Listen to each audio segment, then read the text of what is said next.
Ever wondered how hackers exploit internal systems using SSRF? Well, let's unravel this mystery together. Server-side request forgery, or SSRF, is a devilishly clever web security vulnerability that permits an attacker to make requests to internal resources, those resources that are typically out of reach. Picture a vault, deep within a fortress. Now imagine a crafty infiltrator who can trick the fortress's own systems into unlocking that vault.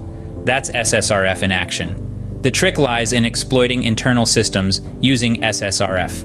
With this technique, attackers can reach into the fortress, past firewalls and other security measures, to access sensitive data, manipulate systems, or even initiate further attacks. It's a fascinating and somewhat unnerving world, this realm of SSRF, but understanding it is the first step towards defending against it. So how does this exploitation actually happen? Stay tuned. Diving into the heart of the matter, let's explore the process of exploiting internal systems using server-side request forgery, or SSRF. This process is a journey into the underbelly of a server's security, revealing the vulnerabilities that can be exploited by the crafty and the cunning. Our journey begins with identifying a vulnerable server. This is the reconnaissance phase of the attack, where the attacker seeks out servers that are susceptible to SSRF attacks. This can be done by testing different endpoints and observing the server's responses. The goal is to find an endpoint that allows input from the user to influence the destinations of outgoing requests. Once a vulnerable server is identified, the next step is to craft a malicious request. In this step, the attacker manipulates the server into making a request to an unintended target. This could be another server within the internal network, a cloud service, or even a local file on the server itself. The request is carefully crafted to retrieve sensitive information or to perform unintended actions on behalf of the server. The final step is executing the attack. By sending the malicious request to the vulnerable server, the attacker triggers the server to perform an action it was never intended to. This could be as simple as revealing the contents of a sensitive file, or as complex as bypassing a firewall to gain access to the internal network. When successful, an SSRF attack can have devastating consequences.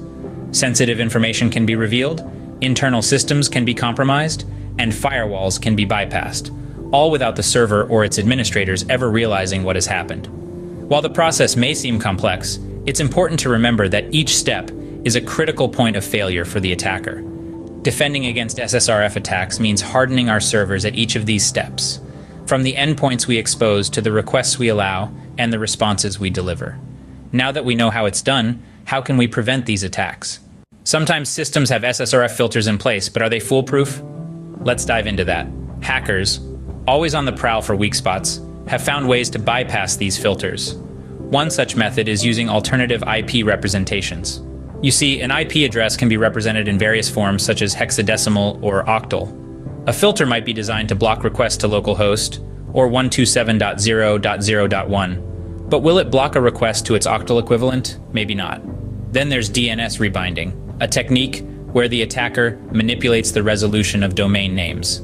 This tricks the system into making requests to an unintended domain. So, while SSRF filters can provide a layer of security, they aren't foolproof. They can be bypassed, leaving the system vulnerable. As we see, SSRF filters are not infallible. So how can we better protect our systems? Let's explore this in the next section. Stay tuned. So we've learned a lot about SSRF and how it can be exploited. Let's recap. Server-side request forgery, or SSRF, is a web security vulnerability that allows an attacker to induce the server-side application to make HTTP requests to an arbitrary domain of the attacker's choosing. This can lead to some serious security breaches if not properly mitigated. We've delved into the process of exploiting internal systems using SSRF, demonstrating how an attacker can manipulate the server into revealing sensitive internal data. We've also discussed the art of bypassing SSRF filters, shedding light on the importance of robust and comprehensive security measures. Understanding these attacks is crucial for defending against them, so it's always wise to stay informed and vigilant.